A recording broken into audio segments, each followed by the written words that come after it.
আজকে পত্র পত্রিকা, রেডিও, টেলিভিশন, মোবাইল, ইন্টারনেটে যত হারাম দৃশ্য আছে এগুলো আমাদের চোখের সামনে ভাসছে না?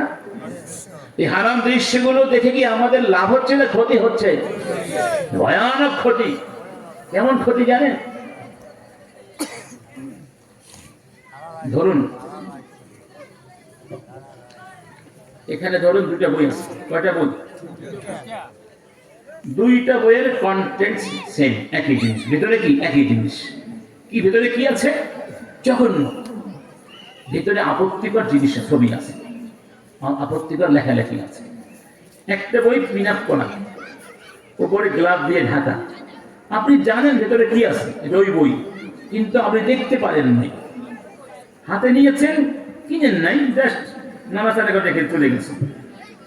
ভেতরের কোন দৃশ্য আপনার চোখে পড়েনি। মনে মনে সাময়িক কিছু ভাবতে পারেন, খারাপ চিন্তা, তবে সেই চিন্তাটা বেশি করে থাকবে না, বিদ্যুতের মতো এসে যাবে, আবার চলে যাবে, ঠিক না? কেন? ওই দৃশ্যগুলো আপনার স্মৃতির পাতায় উৎক্ষেপিত হয়নি। এবার এই বইটা খোলা, সবাই দেখছে, আপনিও দেখছেন, এর মধ্যে যে খারাপ দৃশ্যগুলো আছে এগুলো দেখার কারণে আপনার চোখ থেকে মস্তিষ্কে চলে গেল না, মস্তিষ্ক থেকে মনের পাতায় অঙ্কিত হয়ে গেল। এটা এটা কম্পিউটার নয় যে শিফট আর ডিলিট বাটন প্রেস করলে ডিলিট হয়ে যাবে, না, ডিলিট হওয়ার কোনো সুযোগ।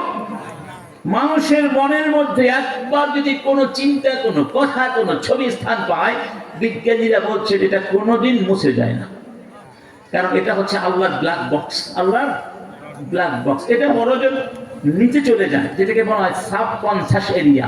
ওখানে চলে গেলে মানুষ মনে মনে ভাবে এগুলো ভুলে গেছি, আসলে সে ভুলে যায় নেই, তার মনের ভেতরে সংরক্ষিত আছে। এবং কিয়ামতের ময়দানে এই হৃৎপিণ্ডের মধ্যে সংরক্ষিত সব তথ্য আল্লাহর সামনে পেশ করা হবে, পালাবার কোনো সুযোগ।